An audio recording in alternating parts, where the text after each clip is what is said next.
बंधुगण स्वागतम। आमे आज केतु चलन उपरे किसी आलोचना करिबा। केतु केतु अर्थ पताका। पताका गोटे असुर दी भाग है। दी भाग किए गले मोहिनी विष्णुकर मोहिनी रूप से असुर को दी भाग कले एवं दी भाग पर नामकरण हला राहु केतु। आगुर ना एमती नथिला राके हुतु असुर ना थिला राके हुतु।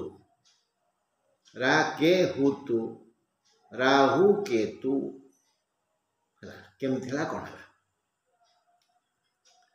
से केतु चलन हम मे 25 रे। पुराण कहती देव असुरंक सम्मति क्रमे समुद्र मंथन है। समुद्र मंथन रु जो पदार्थ गुड़िक मिलला एवं शुभ थिला ताकू देवता माने चक्रांत करे नहीं गले। जेहेतु असुर सम्राट बड़ी न्याय संपन्न थिले दानशील थिले से किसी प्रतिवाद करनथिले। असुर मान मध्य जो राकेतु असुर जार गोटाए विराट मुंड थिला मनीष भली ता मुंड ता मुह दुसुला आखि दीटा कोडर थिला बहुत बड़ बड़ थिला तार लांगुड़ थिला आ दीटा गोड़ थिला। से भारी बुद्धिमान विचक्षण ज्ञानी बहु क्षमता संपन्न आउ उपस्थ बुद्धि प्रयोग करी प्राय समस्यार समाधान करि पारुथला बोली से राजा बड़ींकर अति प्रिय थिला। से संरक्षण कला देखिला बुझिला जे आम भाग्य किसी ना। इन द मीन टाइम ठीक एतिकी बेले सुरा बाहरला मद देवता माने टिके दूरे गले असुर मान ताको पीले पीकरी माताल हेले किंतु राहु पी नथिले बुद्धिमान से। तापर अमृत बाहरला ये तो सब मतुआला थिले मुंड काम दौड़ा तेणु से अमृत चिंता कले। तुरंत भगवान विष्णु जे कि कच्छप रूपरे मंदर पहाड़ तले लुचिकी थिले जहांक उपरे मंदर पहाड़ बुलुथिला आउ मंदर पहाड़ को टाणुथिले बुलाउथिले देव असुर सेतिकी बेले भगवान विष्णु शोई पड़े पीठे गुड़ाए शिउली होता शिउली मंदर पर्वत घर्षण छाड़ू थाए आराम लगु थाए आराम शोई पड़े कच्छप अवतार भगवान विष्णु। जिते बड़े जापारे अमृत बाहरला आउ ए दुष्ट माने पीदेवे तत्क्षणात एक मोहिनी रूप हेले एवं अमृत कलश को काखेई चलिले ठीक एक गज गमनी नारी भली। जे असुर मान तो मद्यपान करथिले से माने आउ कौन किसी बुझिले ये सुंदरी पछरे गोड़ेले से बुझे कहले कोइली कंठरे कोकिल कंठरे कहले ये देवता माने बदमाश से मु घृणा करे तुम मान बहुत भल भारी सुंदर तुम चाली बोली ठाणी माणी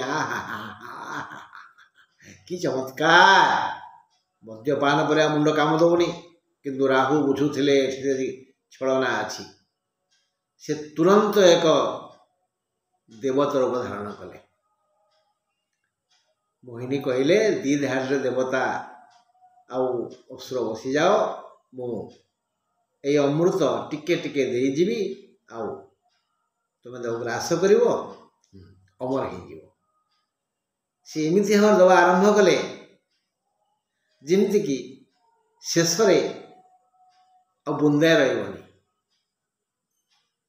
शेष पाली पड़ला चंद्रंकर चंद्र आ सूर्य मझिरे बसी रा के तू असुर विराट मुंडधारी से जमती पाइले तत्क्षणात गिड़देला किए राहु माने केतु माने रा केतु असुर तत्क्षणात गिड़देला चित्कार कर उठले समस्वर सूर्य और चंद्र हे श्री विष्णु राके तू गिड़देला अमृत तांकर बाम हाथरू चक्र तुरंत खसी आसला समस्त आश्चर्य हेले ये मोहिनी चारि हाथ पुणी चक्र चित्कार कले असुर माने विष्णु मायावी तुम्हें पुणे मन आमको हैरान कल से चक्र राहुर मुंडा काटी देला काटिया उद्देश्य से जा गिड़ी सी तले पड़जी पाटी बारे पलि आस किंतु ता गर्भाशय चली जाइथिला किछि भेदी थिला जीभरे दांत मूल किछि पड़ेगला गर्भाशय को दी खंड होगला तुरंत देवतान कहले सी अमृतपान करछंती आ मरिबेनी आ काटंतुनी जेते खंड करिवे सेते असुर सृष्टि हेबे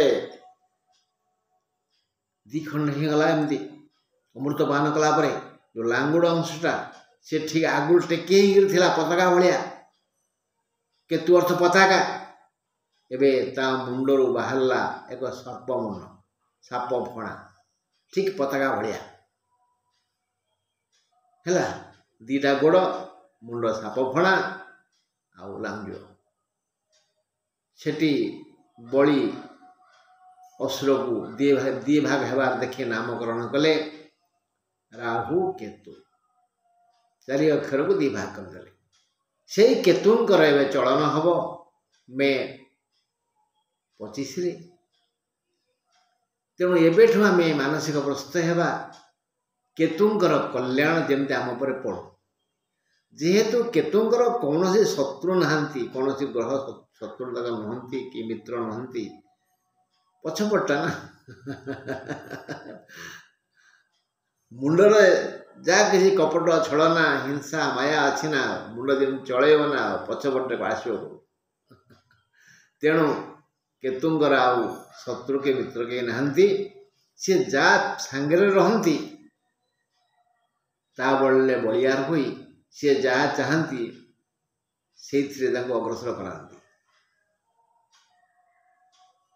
मन करूँ केतु सांगे शनि अच्छा शनि जहाँ जहाँ करवा कथा केतु सहयोग कले मंगल अच्छा मंगल केतु मिसिकी मंगल बुद्धि काम हम बृहस्पति सह केतु थे बृहस्पति बुद्धि काम हम चंद्र सह केतु थे चंद्र को बुद्धि काम हम दीटा बड़ हो चंद्र केतु मिसिकी बलवान हो गले से शुक्र केतु मिसिक बलवान हो गले यही दृष्टिकोण केतु कौन व्यक्ति विशेष क्षति करती किंतु क्षति करती ना जा हेले लंकार जेतक जात तांकर 52 हाथ लंकार जेतक जात तांकर 52 हाथ अर्थात जहाँ घर जो आचार ता पिला छुआ को पचार से राग केतु हो असुर से अंगना प्रकृति ही नय मुच्यते केतु क्षति करती हेले चलन हम काले क्षति करदेवे ये कि आम दीटा कथा चिंता करवा आगुरी कही बारंबार कही जे जदि स्वप्न साप आसती जानवे केतु महादशा बा केतु अंतर्दशा बा केतु गोचर किसी अमंगल कामना करुँ गणपति पूजा करवा यहाँ मन मानसिक प्रश्न थी ओं गं गणपते नमः ओं गं गणपते नमः ये मंत्र पढ़ा एवं पढ़ुवा ପାଟି ବନ୍ଦ ହେବନି। ଯୋଡ଼ିଏ ଦୁବ ଯୋଡ଼ିଏ ଅରୁଆ ଚାଉଳ ଅକ୍ଷତ ଅଭଙ୍ଗା, ଅକ୍ଷତ କହିଲେ କ୍ଷତ ହୋଇନଥିବ ଭାଙ୍ଗି ନଥିବ, ଅଭଙ୍ଗା ଅରୁଆ ଚାଉଳ 2ଟା ଆଉ 2ଟା ଦୁବ ଗଣେଶଙ୍କୁ ମୁଣ୍ଡରେ ଲଗେଇ ପାଦରେ ଦେବା। ଯଦି ମୂର୍ତ୍ତି ହେଇଥିବ ବଡ଼ ମୂର୍ତ୍ତି ମୁଣ୍ଡରେ ଥୋଇଦେବା। ଲାଲ ରଙ୍ଗରେ ରଞ୍ଜିତ କରିବା ଗଣେଶଙ୍କୁ, ଲାଲ ମନ୍ଦାର ଦେବା, ଲାଲ ଚନ୍ଦନ ଦେବା, ଲାଲ ବସ୍ତ୍ର ଦେବା, ଧୂପ ଦୀପ ଦେବା, ଓಂ ଗଂ ଗଣପତି ନାମ କହିବା। କେତୁ ସନ୍ତୁଷ୍ଟ ହେବେ। କେତୁ ଦେବତା ହିସାବରେ ଗଣେଶଙ୍କୁ ଯେମିତି ଭୟ କରନ୍ତି, ସେମିତି ଦେବୀ ହିସାବରେ ଧୂମାବତୀ 10 ମହାବିଦ୍ୟା ବହିଟେ କିଣିବା ପାଇଁ କହିଥିଲି ନା ନିକଟରେ। 10 ମହାବିଦ୍ୟା ବହିଟାକୁ ଆମେ କିଣି ପାଖରେ ରଖିଥିବା। ଏ କେତୁଙ୍କର କଲ୍ୟାଣ ପାଇଁ ଧୂମାବତୀଙ୍କର ସ୍ତୋତ୍ର ପାଠ କରିବା। ସୂର୍ଯ୍ୟାସ୍ତ ପରେ ସନ୍ଧ୍ୟାରେ ପାଠ କଲେ କେତୁ କିଛି ଅମଙ୍ଗଳ କରିବେନି, ମଙ୍ଗଳ କରିବେ। ହେଲେ କେତୁ এই ଚଳନ ହେବ, ଚଳନ ହେଲେ ସେ ମୁଖ୍ୟତଃ ସେ ଯିବେ ସିଂହକୁ ଯିବେ। ଅଛନ୍ତି କେଉଁଠି?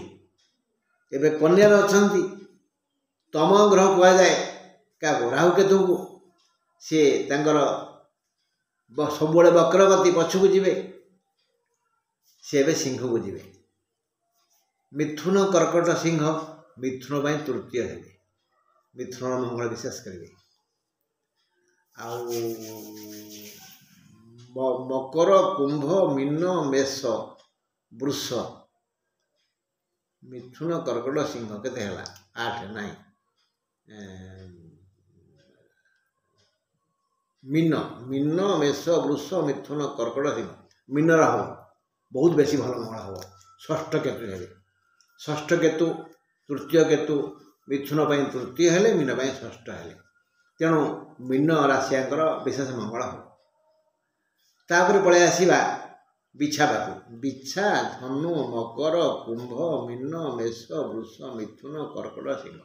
10 ହେଇଗଲା ନା ହେଲାନି କି? ବିଛା ଧନୁ ମକର କୁମ୍ଭ ମୀନ ମେଷ ବୃଷ ମିଥୁନ କର୍କଟ ସିଂହ 10 ହେଇଗଲା। ତେଣୁ 10ମ କେତୁ ବି କଲ୍ୟାଣ କରନ୍ତି। ବିଛାଙ୍କର ମଙ୍ଗଳ ହେବ। ବିଛା ରାଶିଆ, ମୀନ ରାଶିଆ, ମିଥୁନ ରାଶିଆ। ତାପରେ ବିଛା ପୂର୍ବରୁ କିଏ ରହିଲେ? ତୁଳା 11 ହେଇଗଲା। ତେଣୁ ତୁଳା ରାଶିମାନଙ୍କ ମଧ୍ୟ ବହୁତ ମଙ୍ଗଳ ହେବ। ବହୁତ ମଙ୍ଗଳ କେତୁ କାମନା କରିବେ। ତୁଳା, ବିଛା, ମୀନ ଆଉ ମିଥୁନ। ତୃତୀୟ, ଷଷ୍ଠ, 10ମ 11 କେତୁ ବେଶୀ ମଙ୍ଗଳ କାମନା କରନ୍ତି। ଏହା ବ୍ୟତୀତ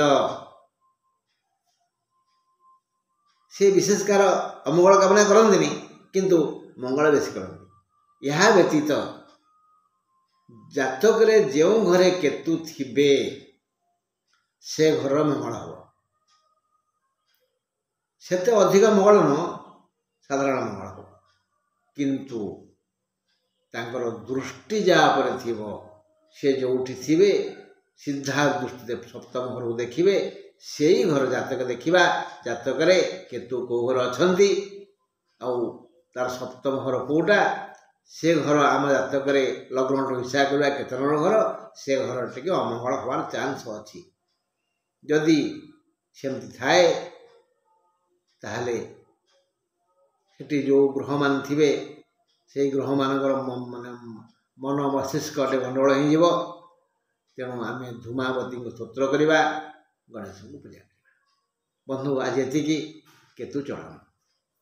କେତୁ ଚଳନର ପ୍ରଥମ ଫଳ ଆମେ ଶୁଣିଲେ। ତାପରେ ଯେମିତି ଶନିଙ୍କ ବିଷୟରେ କହିଛି ପ୍ରତି ନକ୍ଷତ୍ର ପାଇଁ, ସେମିତି ଯଦି ଈଶ୍ୱର ଚାହାନ୍ତି ଏବଂ ବଞ୍ଚିକିରି ଥାଏ ତାହେଲେ ଅବଶ୍ୟ ଆପଣମାନଙ୍କର ଶୁଭ କାମନା କରି ଭବିଷ୍ୟତରେ କହିବି।